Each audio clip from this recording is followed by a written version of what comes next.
And we are live. What is up, everybody? Aaron the Pup back for a UFC Fight Night, although not in the Apex. So Aaron, like the adolescent, almost dog. I don't really know. But either way, UFC Fight Night from Mexico City here. 13 fights currently on the card as of recording on this Wednesday evening. I believe it should be a pretty good card. I'm feeling pretty good about these fights. I think there's definitely some spots that we've got some good dog action for sure. So we'll be talking and trying to pick and choose through that. But before I move on any further, just my 2 cents. How you doing? What is going on, my friend? Thank you so much for having me, as always.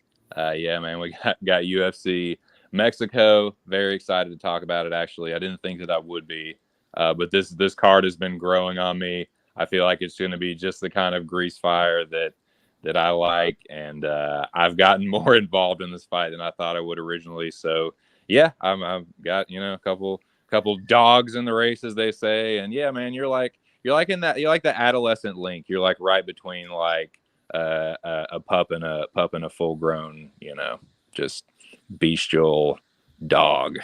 Yeah. But yeah, I mean, I'm glad it's in front of a crowd. It is at elevation, and a pretty significant amount of elevation at that. Yes. So definitely seen some fighters get affected here, and I do think it's worth bringing up. So it's going to be brought up probably a lot on this card. But yeah, let's go ahead and get started here. And kind of funny to me that they're making Muhammad Naimov fight in the first fight of the That'd be a night. good drinking game, dude. Like, take a shot or a drink every time they say altitude or elevation during the Yeah, fucking broadcast. yeah, that will be brought up quite a bit. But yeah, Naimov coming off kind of controversial debut at featherweight against Nathaniel Wood, but he did get the win there. Knocked out Jamie Malarkey on very short notice at 155, and now he's facing Eric Silva, who got submitted and dominated by TJ Brown in his UFC debut, coming off the Contender Series, where he beat a pro kickboxer by taking him to the ground, and then faced a bunch of lower level guys and with Lux to become champion over there. I don't think any of them had ever heard of jiu-jitsu, and he looked pretty good. Guy exposed in UFC.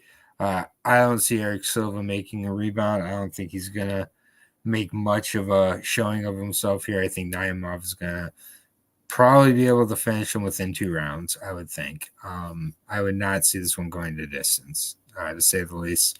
The ticket is obviously crazy on Naimov, but at the same point, Eric Silva is that bad. It's pretty much my thoughts. Naimov, knockout within by round 2. I'll say knockout round 2. Why not? Yeah, I don't like this fight whatsoever. The Naimov money line is getting stupid. It is. So I was not really super excited about the prospect of getting involved in Naimov, like a parlay or something. Like, I think he's going to win. I think he's going to beat Eric Silva. I just think he's the better fighter. He's younger and just more skilled all around. But like, minus 570, the best you can get is minus 460. Like, no, thank you. I'll take Naimov. I don't really like care about a prop. I'll just pick him to win by something. I'm not betting it, so I'll just figure some fucking pick out on Tapology. But yeah, give me Naimov by something. I mean, the under 2.5 at minus 160 isn't terrible to parlay with something, honestly, because I just don't see it lasting over that. So, and that's not bad parlay piece. So that's decent right there. But otherwise, yeah, I agree. We're gonna leave this one. This fight is unnecessary. They got fights to fill off Eric Silva's career or his contract, and Eric Silva got a contract, so this is what we get. Naimov 29, Silva just about approaching 37 years old coming into this fight also. So 7-year age difference. It's serious power and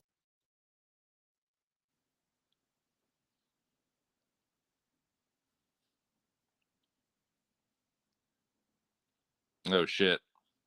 And I'm just leaving because I'm so mad about it. It's my bad. You know that when you hit back on the wrong screen. I don't know if you've done that, but yeah, I just did that.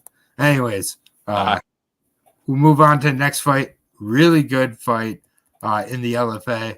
Also a good fight in the UFC, to be honest with you. Victor Altamirano taking on Felipe Dos Santos. Felipe Dos Santos made his UFC debut on short notice against your boy, Manel Cop. Lipe Daytona made a good show. Made a good showing of himself in that fight. Pushed Cop, definitely showed that he's more than just a jiu-jitsu player as well. And at 23 years old, I think is just getting better and better as he goes here. But, Victor Altamirano, we've had 9, maybe 10 fights in the LFA prior to coming into UFC, was a defending champ, I think, over there as well. All of that is a ton of really good experience. Also, I believe his 4th or 5th fight in the UFC now. He's had some close fights at times, but really good leg kicks, decent jiu-jitsu as well. Does get taken down rather easily. Not too sure about Felipe Dos Santos' wrestling game. And on the feet, I think it could be pretty close, but I do think Dos Santos has the power edge, more straight shots as well. This line where it's at makes no sense to me, though. It does call for a shot on Victor if you're going to take a shot at all at this money line. So I do think that Dos Santos probably finds a way to get this done, maybe finds a way to get it to the ground and get submission on Victor. Not positive there, but I could also see Victor kind of giving a veteran lesson to Felipe here, and Felipe being a little overly confident off a close loss. The keyword is loss in that statement against Manel Cop on short notice also, which could sometimes be an advantage to the guy who's outmatched. So I get the shot on Victor completely. My official pick will be Felipe Dos Santos by submission, but I really get the shot on Victor as well. Yeah, I can't really say it better, and I have actually taken the shot on Victor Altamirano. I bet him at plus 230. I wasn't going to originally when I first looked at this card, but dude, this is going to kind of be a theme for some other underdogs that I'm betting, and this is kind of a well-known saying at this point, but it's always bet on cardio, and Victor Moreno has got the better cardio. He's been in Mexico City for longer. He's the Mexican fighter. He's pretty tough too. He could get subbed. So that's not a bad look.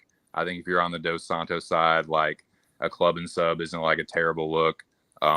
Victor has been hurt before he got dropped by Lacerda, but he dropped Lacerda too and ended up, knocking. Well, I need to go back and watch that fight. Actually, I can't remember if he knocked him out or just. I think he might have TKO'd him with GMP. But in any case, I like that he has better cardio. I like that he's a Mexican fighter. So if it gets close or dodgy, I could see him maybe even getting like a quote unquote robbery. But truthfully, I think he might break him. Like I could see him almost dying, maybe getting hurt, but then coming back and weathering a storm and being the dude that I'm pretty sure has better cardio. And at plus 230, man, like that's getting a little bit disrespectful. He looked good against Cop. I'm a Cop fan, but people love to just say Manel Cop's one of the best in the world. Like, he's a good fighter. Like, he's definitely a good flyweight fighter, but I think he's a little bit overrated. And I think He's very overrated. I think a loss to him is being a little overrated too. He did look good in that fight. Notice close loss to him where he lost, and again. Yeah, and I mean, I don't know, man. He didn't really fight anybody before that, so I like Altamirano with the experience, the volume, him being the Mexican fighter, and just having better cardio at a fight at elevation. So yeah, give me Altamirano plus 230. Yeah, and plus 240 he is at right now, minus 300 on Dos Santos. I don't quite get those odds coming into this one at all. I get it. He's coming off a loss to Tim Elliott, but that was 8 months ago. Tim Elliott, a very different type of fighter. Yeah, he's not going to wrestle like he's not the wrestler that Tim Elliott is. And that's kind of how you've been Victor so far in his career. So, I mean, Elliott is a rat, dude. He is a wrestling rat. yeah. Next fight here on the 125 portion of the card, Luis Rodriguez, Denise, Baby Bondar. This is one where who knows? Like, there's not a lot on this fight card like that. I feel this fight is one of those examples. Bondar, we just don't know much about with regards to the durability. We don't know much with regards to, kind of his ability to keep the wrestling going throughout the 3 rounds. If he does, I think he could really frustrate and ground Luis Rodriguez. Luis Rodriguez really entertaining, very high pace as well. Hasn't faced a great level of competition, as you can see though from his fights, and it just kind of comes down to I don't know how Luis is going to be able to defend the wrestling of Bondar, but if he is able to defend the wrestling, then this fight flips to majorly on Luis Rodriguez's side, and I think Luis ends up breaking Bondar. So I'm going to favor the grappling of Bondar and say that kind of gets a rinse and repeat wrestling game going. I don't know if he'll finish him. Probably gets a decision. So I'll say Bondar by a wrestling decision. But this is a fight I don't want anything to do with. And it's just one that I watched some tape and it didn't really help me much with anything. Luis Rodriguez is going to come out here and fight with a huge amount of energy in Mexico also. And so I don't know if Bondar is going to be able to withstand that as well.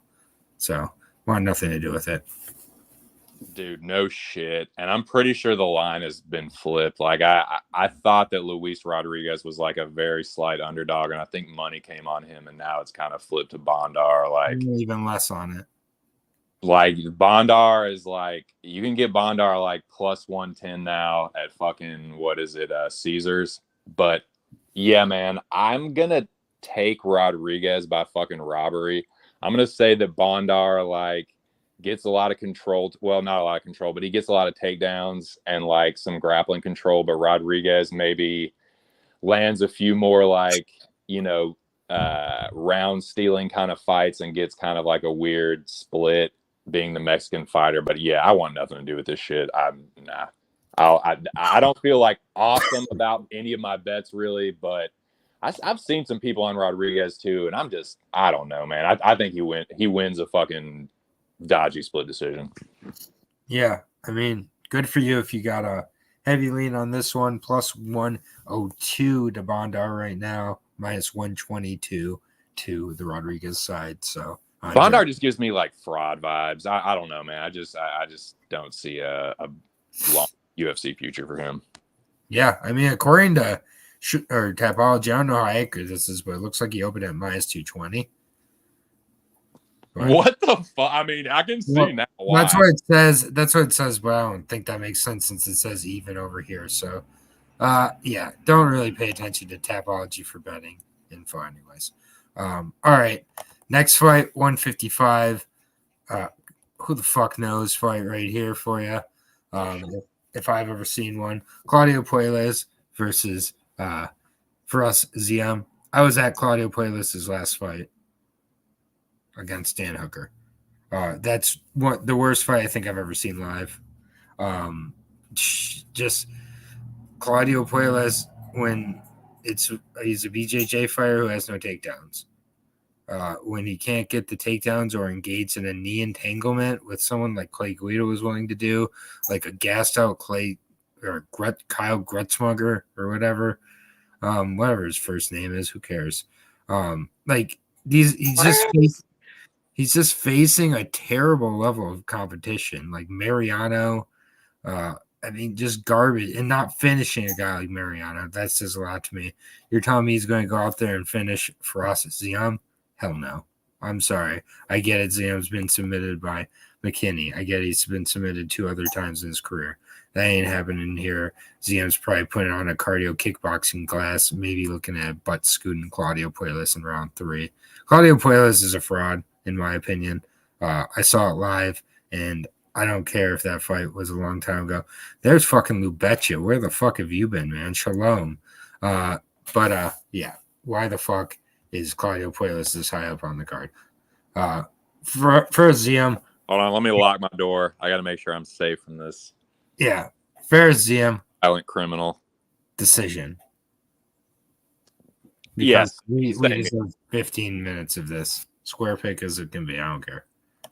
Same, dude. Ziam decision. I think he tunes him up, pieces him up. I could see even Ziam getting a finish. I am not like not a big Ziam guy.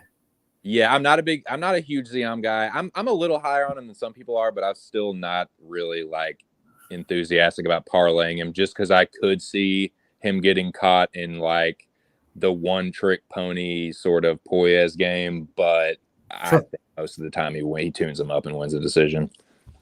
Yeah.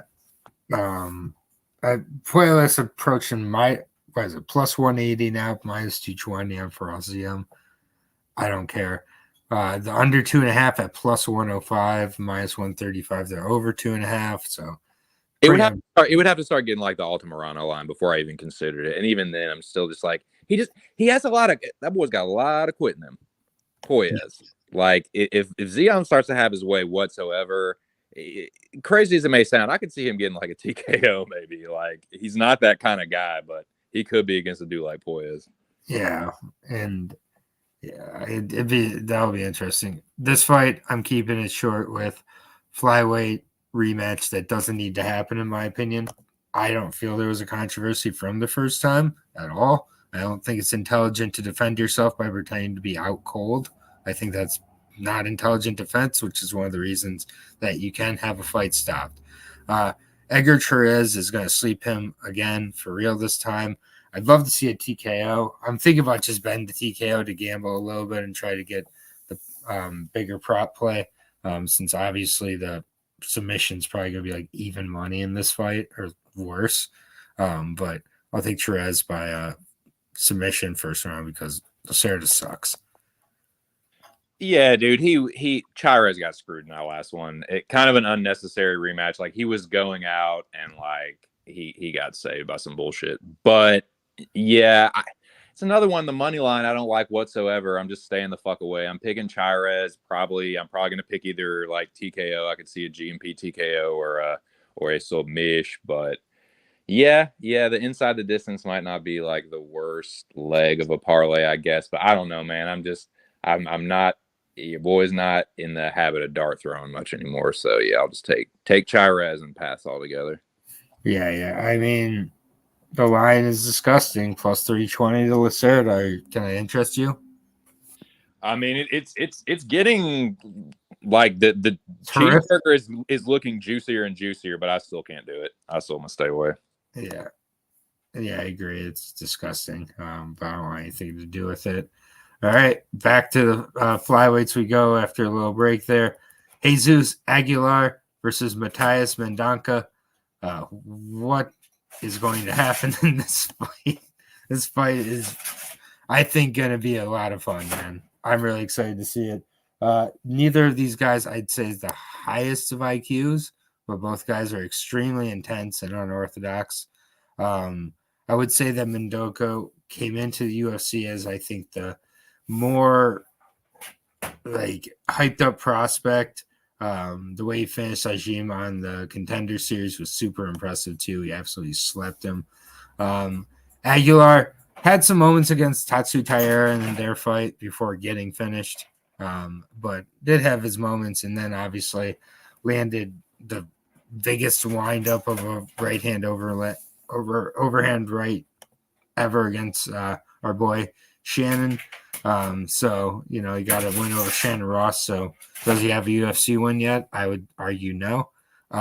So Mendonca got really pieced up badly by Maness on the ground there. It's kind of like a Randy Brown type of stoppage almost, or like beginning of the stoppage in a lot of ways. But either way, I can't go with Aguilar here, man. I can't rock with it. I do think that Mendonca is just so much quicker, longer. I do think he is a tad bit better as well. I could see him making some mistakes against Aguilar and exposing his neck and getting that guillotine, but that's about it for ways I see Aguilar to win this fight. So I think Mendonca is going to be well versed enough in guillotine defense coming out of Brazil and beats the Mexican fighter here. So I got Matthias Mendonca. And I think there's going to be a finish in this one, honestly, either one way or the other.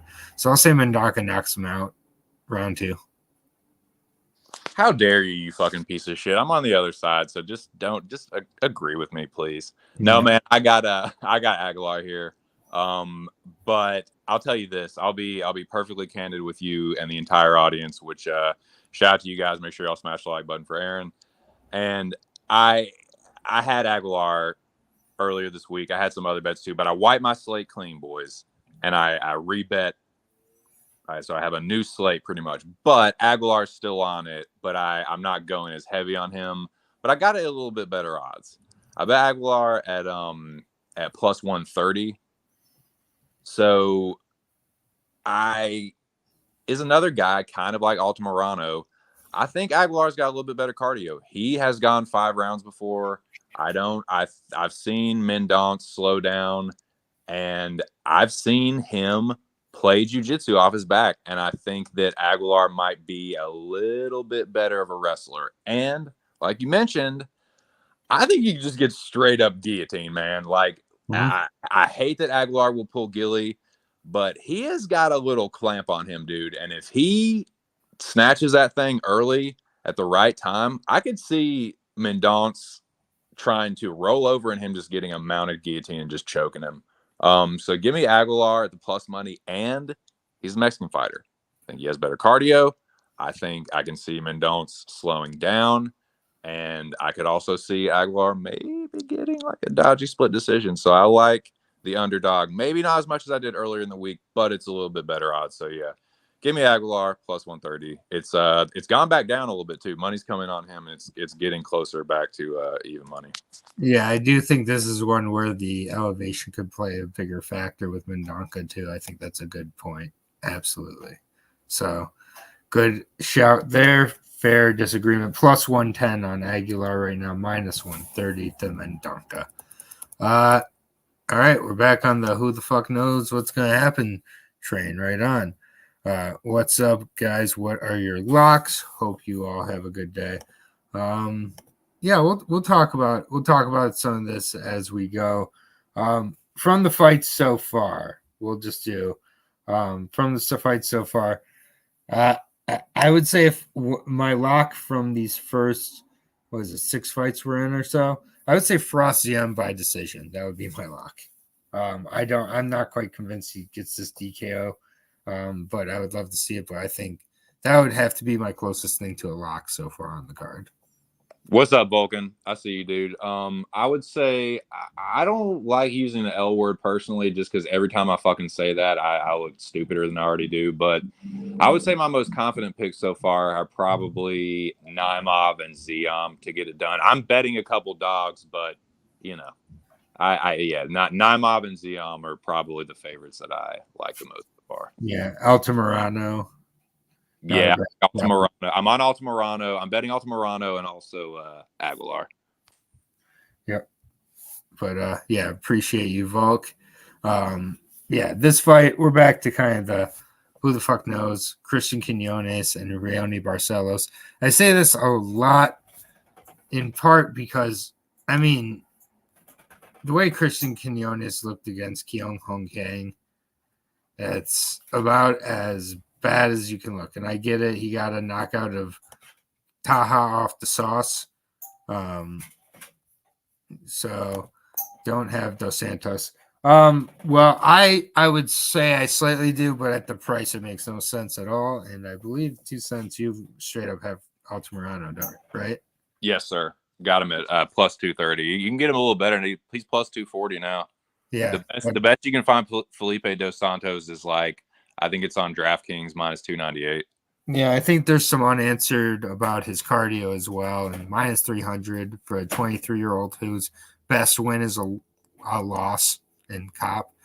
I don't like it. So, yeah, with this fight, Yeah, Christian Quinones, he looked good against Taha when he was off the sauce, and then he looked pretty terrible. And Raoni Barcelos, I mean, he's got a win against Trevor Jones, sandwiched between losses to Valuev and Victor Henry, losing to Umar Nurmagomedov and Kyler Phillips. So now he takes several steps down against the Mexican fighter, however, in Christian Quinones.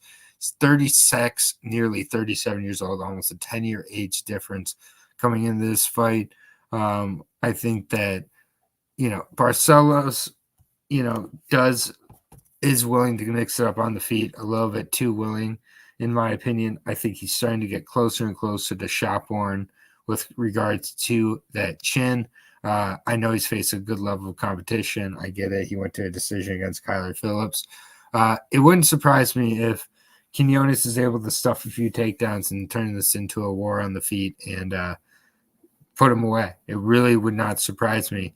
Either way, I do think the time to fade Barcelos is now. And it's hard to fade him against a guy like Quinones with how he looked against Kang. So I'm really torn on this fight. I don't really know what to think, but I'm going to go with the Mexican fighter in Quinones. And I think he ends up winning a decision. I think damage and volume over a little bit of maybe grappling control and some submissions is going to get Quinones to win here, but not confident, not betting it. And I just don't like near 37-year-old Brazilian at this point. I think it's going to be an ugly cut. Always a tough cut for him when he gets to 135 as well. And Quinones coming off one of the worst he's looked so far. So it's tough, but I'll go with Quinones by decision. Yeah, so I'm actually going to pick Raoni Barcelos, man. I don't have anything on it. I see everyone and their fucking mom betting Christian Quinones. I just think it's going to be a levels fight. Like, I get you can look at certain things like the Taha. I believe they both have a win over Taha. Barcelos only got it by a decision, and Quinones knocked him out. But to your point, Taha, yeah, he's off the sauce, and I don't know, man. Like, Kyung Ho Kang was a bad loss in the UFC, but dude, he's gotten finished a couple times on the regional scene, and he got you getting buzzed by Kyung Ho Kang. You can definitely get buzzed by Raoni Barcelos. So I don't really like either side for betting. It's just really, I think it could get greasy. I could see Quinones winning a dodgy split. So I don't think he's the worst dog play, and I don't like the idea of betting Barcelos at chalk. So I'm just going to pass with a capital P. But I don't know, man. This Quinones is kind of giving me like fraud vibes and like kind of public dog fraudulence vibes. So I'm gonna pick Barcelos and just stay far the fuck away and just see what happens. I mean, Barcelos has one of those BJJ black belts that he just doesn't ever use. So if he chooses to use it here, I think he can submit Quinones rather easily. Yeah, true. I can see him totally clubbing subbing Quinones, but I could see him get knocked out. Like, your point is fair about him being shop worn. I mean, I just don't think that Quinones is Kyler Phillips or Umar Nurmagomedov. He's not. So yeah. But I could see him winning a greasy ass split though. I could see that. And that's the featured prelim. On to the main card. Listen, I got the Chris Duncan Whisperer here live. Why would I try to break down Chris Duncan fight first? But here I go.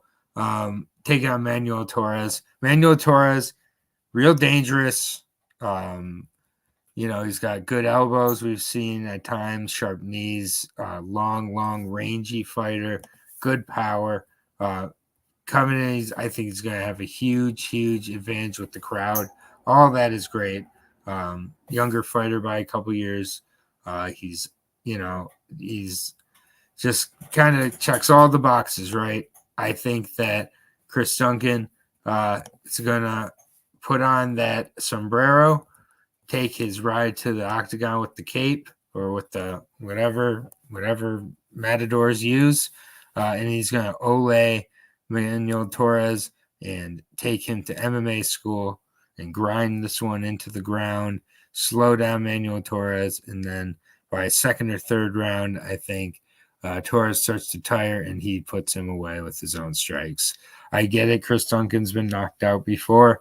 Yaroslav Borishev, very, very technical, different type of striker compared to Manuel Torres. I think that Chris Duncan just has the BMF game here, which is a better MMA fighter. I think Duncan just kind of lays him until he gets tired and then knocks him out. God damn it, sir. Why have you put this kind of pressure on me? I have been called the Duncan Whisperer from time to time, and I appreciate that. But let me tell y'all right now, boys, are y'all ready? Tune up your antennas.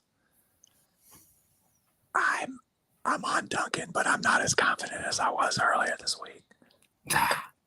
So fuck. So yeah, I'm on Chris Duncan. Everything you said is true. I see the fight playing out similarly. I think he's a better MMA fighter. I think I can see it stylistically playing out that way. He could die, though. And I said that Monday. So I bet Duncan, and I like I said, I cleared my slate. So I bet Duncan Monday or Sunday, rather, and then just said, fuck it, I'm redoing this. But I still have Duncan, again, a little bit better odds. I got him at plus 114. I think he was plus 105 earlier. But yeah, I just think he's a better fighter. Short of him getting killed, he's the better grappler with better cardio. So I'm betting on cardio here too. I could see Torres getting overly excited, maybe gassing himself out. And yeah, I can see Duncan taking over late and finishing the fight. I thought about maybe Duncan inside the distance, but I'm just going to take that little poke on the money line. And yeah, I just think he's a better fighter, and short of him getting just fucking dirt McGirded, I think he could end up finishing Torres. So I've faded Torres to my own detriment before. I did too. I've been pretty good with Duncan. In fact, I'm putting my Duncan Whisperer prowess on the line here because I've been pretty good with dudes with the last name Duncan in the UFC so far. So that it's 3 or 4-0 is the record. So putting that on the line this weekend. All right. Well, that's enough for me. Duncan is my pick as well, plus 155 currently, minus 185 coming back on Manuel Torres. Missed the line again. Hopefully that's a good omen. Yeah, let's hope so. I believe it will be a good fight. I'd like to see a finish in the fight, honestly, but we'll see. It should be a good fight regardless. The only women's fight on the card, Yasmin Uruguay taking on Sam Hughes at strawweight here. The line, I'm just going to, usually I wait to talk about the line. Minus 535 for Yasmin. What are we doing here? Sam Hughes plus 400 at, take a shot, altitude. I think she's going to turn this into a cardio game. And Yasmin, last fight, didn't really give us a chance to see her cardio at all. Was not impressed with how she looked in that fight. She claimed to be injured coming into it, but we're told Yasmin is this great prospect, still only 24 years old. So I could see her coming in here and, justifying her number, but I also could see her coming here and struggling with the cardio Sam Hughes and the pace of Sam Hughes, and Sam Hughes just gets kind of her game going. So either way, it's dog or pass straight up here for me. I am going to take Yasmin still, but she should be putting away a girl like Sam Hughes in the spot with kind of what I'm expecting out of the hype of her. But Sam Hughes is tough, so gonna have the cardio here. But I'll take Yasmin by decision, but not betting it in a million years, and I get every bet out there for Sam Hughes at plus 400 currently. I had to, man. I had to. I could be looking real fucking stupid, and I did misspeak just earlier. 114 was the Chris Duncan line I had earlier. When I rebet him, it was plus 154. So that's what I had Duncan at, and I feel much better about that. And dude, I wasn't gonna touch the Sam Hughes line, but it just kept going up and up and up, like plus 400. Dude, like, nah, man, she's got way more experience. Mm-hmm. Honestly, like, Yasmin or whatever, she already been kind of exposed. To me, like, yeah, I get that she's young. She could definitely be improving. He's in like 28 seconds. Yeah, that's definitely. And it's Denise Gomes isn't a bad fighter. Like she had the wins. No, and Sam Hughes fights nothing like her. True. Again, what I do like about this dog is that she does have the better cardio. Yes. So every underdog that I've bet so far, including Sam Hughes, is the fighter with a better cardio and a fight at elevation. I like that, man. Plus 400, like that gives me a lot of fucking leeway. So yeah, I like it. I never thought I'd say that about a fucking Sam Hughes bet, but here we go. Dogger Sam Hughes. It's totally fair. You're not going to see me again to bet on Yasmin here at all. So totally fair. And yeah, I get it, man. So the lineup is crazy, bro. Yeah, it's insane. On to the next fight with the crazy line. Raul Rosa versus Ricky Tercios. And honestly, right here, this is another line to me that's just like way out of line. I'm leaving it alone, though. I'm just leaving it alone. I do think there's a world where Ricky Tercios wins this fight. I think it's pretty much a 50-50 fight, if I'm being honest here. We saw Tercios against Grappler in his last fight, and he had some success. Other times, struggled quite a bit.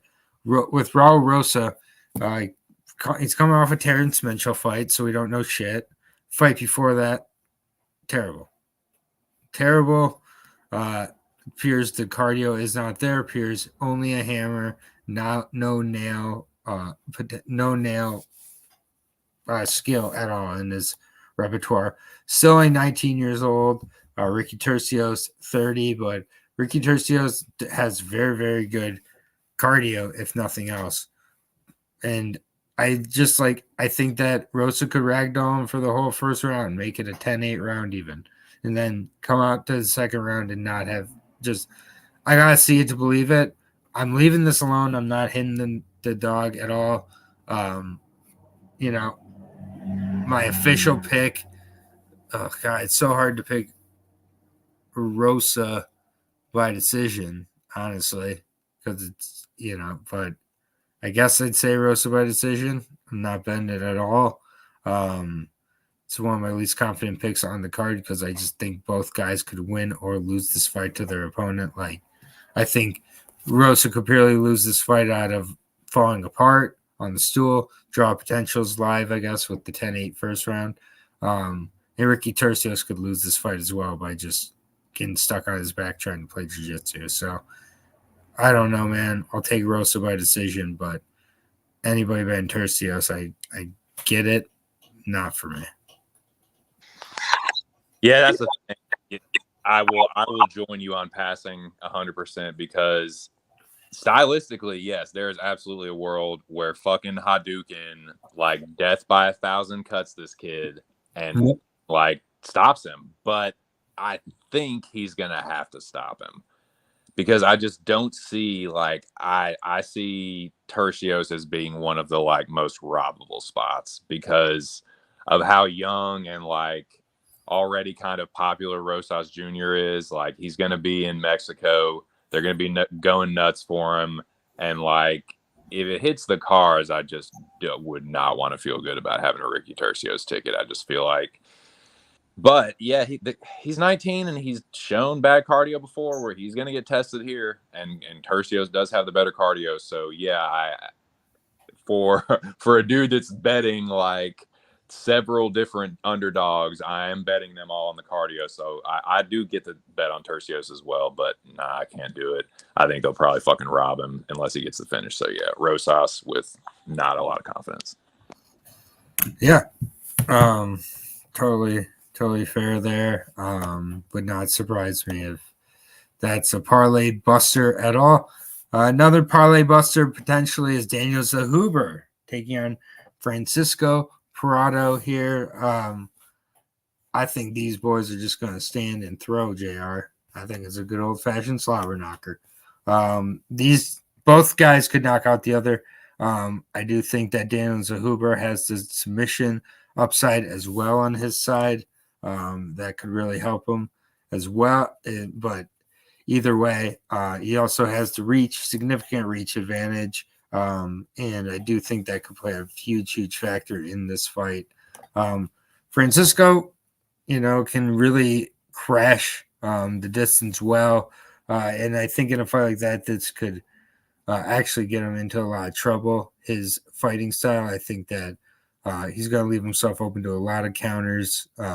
Huber has good movement, really good counter left, good power as well. And I think he's been a little hesitant. I think the aggressiveness is going to be brought out by the aggression of Prado for Zahuber. And I think someone goes down within the first couple rounds. Prado definitely is live. We know very little about him at this point. The Malarkey fight, is what it is. But made a good rebound. But it was on, spinning strike attacks, multiple spinning strike attacks being thrown. I think that's a bad habit to get into. I do think Zahuber's more steady, reliable side. I see a counter left, putting him down and out for the count. So I'll take Zahuber. I get a lot of people liking Prado too, especially at plus 220. I think the number's kind of out there, but Zahuber is the side for me. Probably knocked out. Yeah, man. I pre-tape, anything, just initial read. I liked the Prado line. It was like plus 230 or something. I was like, man, he's a young kid.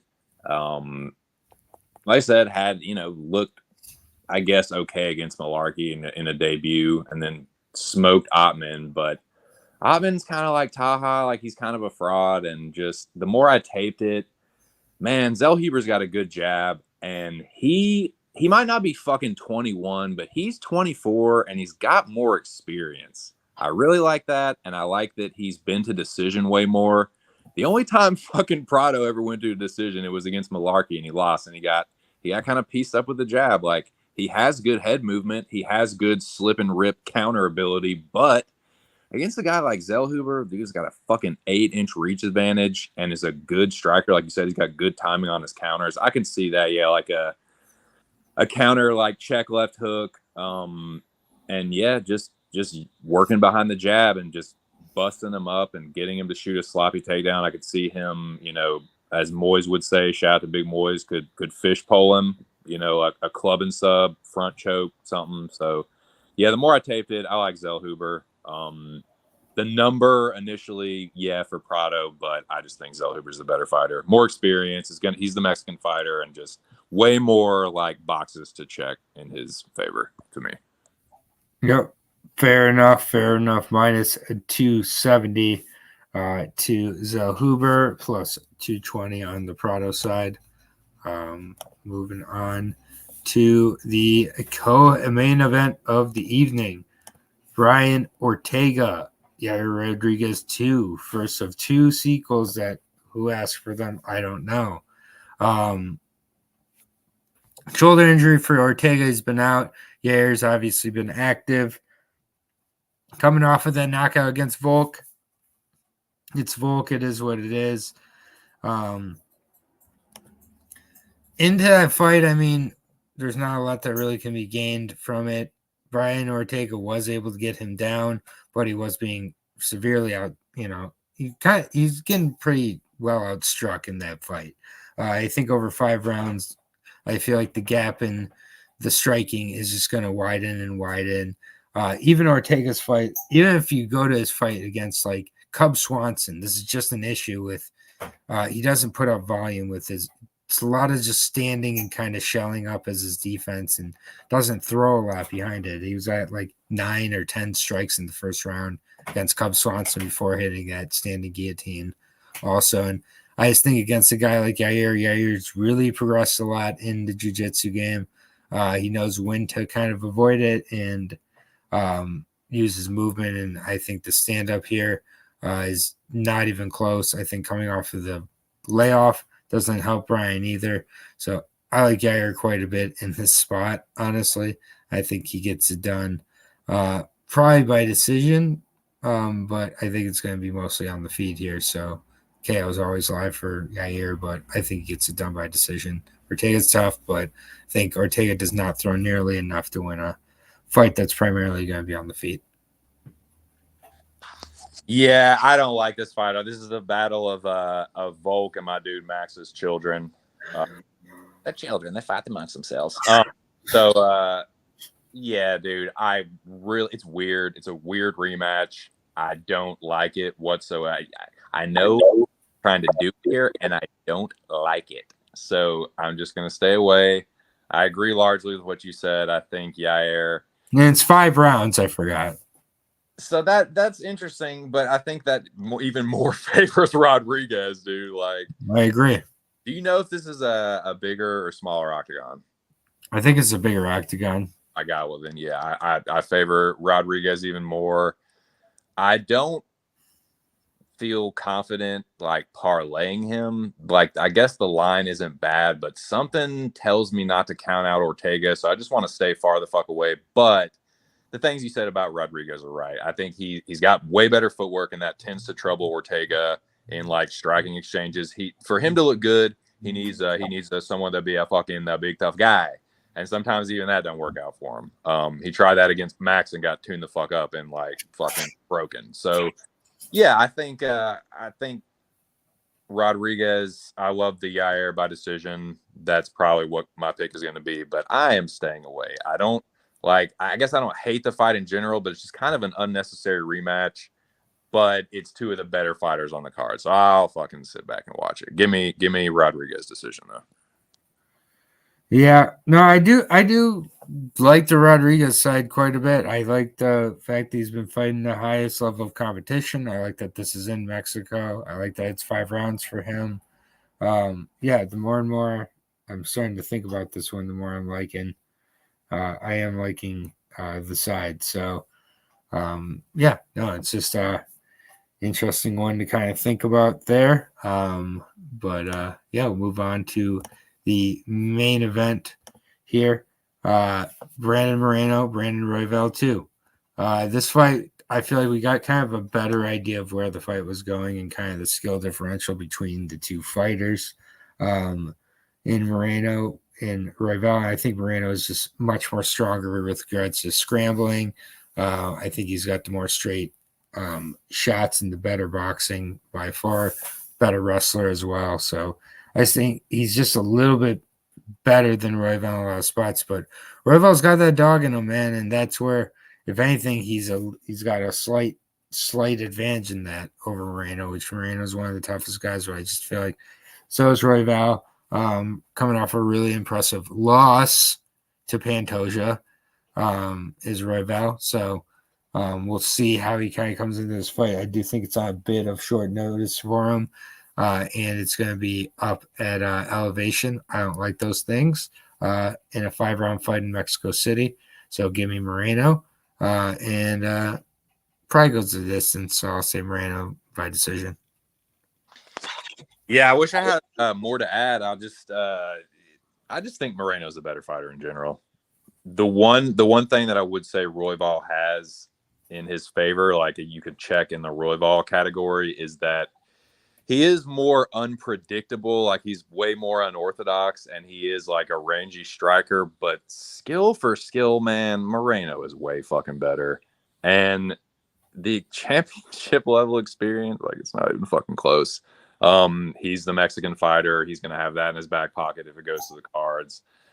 I kind of see him maybe Moreno submish, but I like Brandon Moreno quite a bit.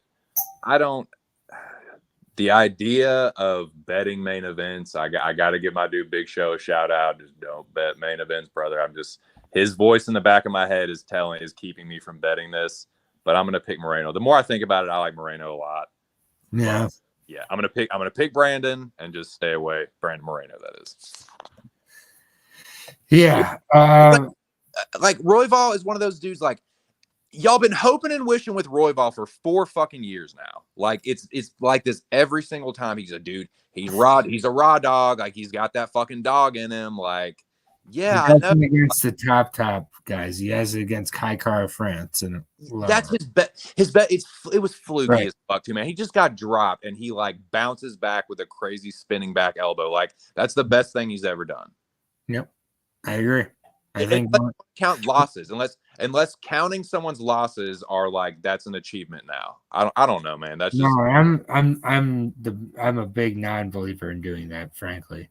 So yeah, the more I think about it, the more I do like Moreno, and I think he just kind of puts on. I think he just puts on. I think a finish would be impressive, but I think either way, almost minus 300. So I get the shots on Royval, but at the same point, I kind of don't because I do think Moreno ends up justifying the price. So I don't think it's 50. I don't think it's yeah. like I don't. It's not a great number, but like I think it might be accurate. right, it doesn't fuck your. I don't know what is it minus 300 or something. Minus 290. 290. Like that's not the worst ever, I guess. Like that's getting you almost want to kind of get a little greasy and like pick a Moreno like method of victory, but yeah, I don't know, man. I'm just gonna stay the fuck away. Yeah, this card, it's definitely more of a watcher than a player card in my opinion. Even on some of the places I wanted to make the plays. And yeah, the Zhongli this week. And then we'll kind of close up with our final thoughts on it. The Zhongli this week plus 1,050. I'm sorry, everybody. Like It's 4 digits, brother. That's all that matters. it's a rough card, but yeah, if it's correct, it's correct. So yeah, starting on the prelims, we do have Ferocium. He is making it as well as Chris Duncan at as our one dog on the Zhongli parlay at plus Woo! 1. Chris Duncan makes it. Then we have Daniel Zellhuber minus 270. And right before the podcast, I said, yeah, these two guys aren't going to be on the Zhongli parlay. Turns out I lied. Yair Rodriguez and Brandon Moreno are the anchors for the Zhongli to bring us to plus 1,050. Put $20 on it, put $5 on it, put $1 on it. Don't put anything on it. I don't care. It's all good. Whatever you do. I'm going to be playing that this week. But again, the Zhongli for the Mexico City card for ACM, Chris Duncan, Daniel Zellhuber, Yair Rodriguez, Brandon Moreno. What's your kind of thoughts overall on this card? Are you playing a little more than me, or do you kind of feel similar to where it's like this is not a playable card?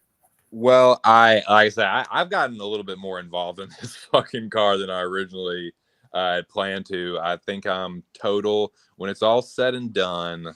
I think I'm going to be risking like a unit and a quarter or something like that. Not even a unit and a half. But yeah, I like the dogs that I bet on a little bit more than I did earlier in the week. But yeah, betting on cardio in every single one, and 2 of them are Mexican underdogs. So yeah, about as far as the card goes, yeah, I feel pretty good about it. Yeah, but yeah, I'm excited to watch them. So check it out. I think there's overall not many kind of low spots on the card, so I think they did a pretty good job with respects to building the card out what they could here. Yeah. So yeah. Any final thoughts before we bid adieu for the evening? I had a feeling this would be a sub 1 hour breakdown, and it looks like it will be. All good. Yeah, nice tidy 1 hour stream. Man, as always, first and foremost, thank you very much for having me on. Shout out to you, shout out to everyone in the chat. Make sure y'all smash the like button for Aaron. Sub to his channel if you haven't, man. So for me, I am going to be with the boys at Pub tomorrow, putting out another episode of the Locker Room Talk podcast. So y'all can download that. That'll be out tomorrow evening. So that is my Thursday. And if you want to do the Cosmic Countdown like tomorrow, Friday, whatever, you just let me know. So be on the lookout for that, boys. And then Friday I'll be on my channel doing the weigh-ins. But that's the rest of the week for me. But dude, thank you again for having me on, and shout out to all you boys. Best of luck, and I will be tailing the Zhang Li as always. Let's fucking go. Shout out to the legendary Zhang Li. And yes, sir. It's been a while since we had Zhang Li, so I'm ready to hit one this week. If it's a plus 1,000, it's a plus 1,000. But thank you everybody in the chat. Appreciate all the support. Shout out to Lou Betcha. Stop by. Shout out to Noah. Shout out to Alex, Mountain Bets, Volcan, everybody, Justin, Zhang Li himself, Bo Jackson. Appreciate y'all. Appreciate the support, Justin, as always. Good luck to everybody out there. And we'll see you next week. We're in the middle of 11 straight cards, and we ain't going nowhere. Peace out.